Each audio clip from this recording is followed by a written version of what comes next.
Welcome back to the channel and welcome back to another quick pick prediction video.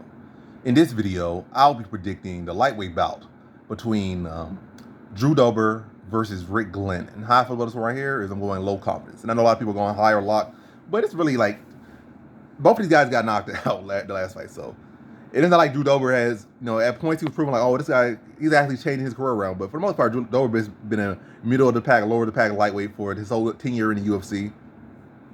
And then, prior to that loss, he was like trying to change his narrative.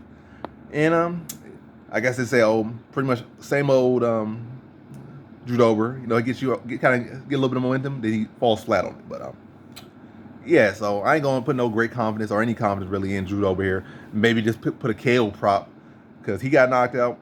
His opponent got knocked out. Yes, he fought a better fighter. He got knocked out, but same outcome. Both of these guys got relatively starts. I think both first round TKOs for both. Both took a lot of damage. They both come back. It's not like Rick Glenn's a bad fighter. I was like, you might say, oh, Rick Glenn's a scrub.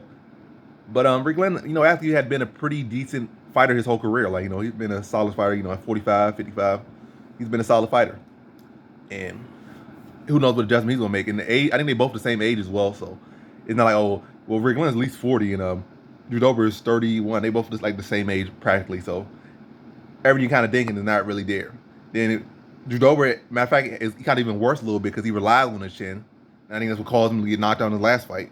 Because he usually can use his chin as a crutch, and I was banking on him using his chin as a crutch.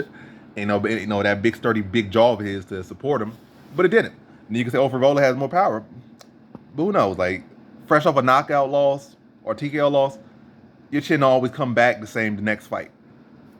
So we don't know. He could go back to relying on it again and just thinking that Rick Glenn, well, he can't afford to think that way. That's what I should say. He can't afford to think that way. Like, well, this guy's not Favola, and my chin's good for it. Try to use his chin as a credit, and then that thing bounce, the card get declined. But he's a better fighter. Well, I'm not gonna say he's a better fighter, but stylistically, he should have won this one. He's the better striker. He has more power.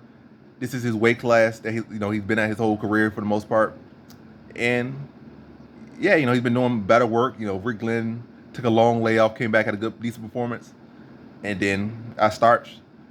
But definitely not one I'm gonna put a whole lot of confidence in. Again, I probably the unders and the knockout prop, or maybe Dober with a KO prop if it's like minus 200 or something, or maybe minus 200 or less. But if it's minus 400, that's not looking like something I would want to play with.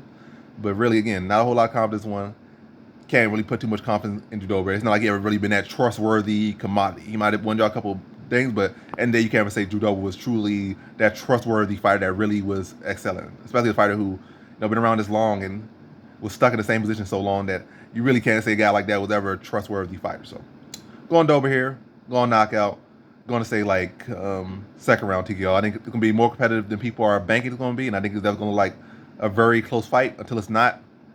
But I think once Dober's ready to fully connect some shots in combination, you're gonna start to see Glenn lose his legs or his legs disappear or vanish, and then start to see Dober go for the finish and get him out of there second round. But competitive up to that point.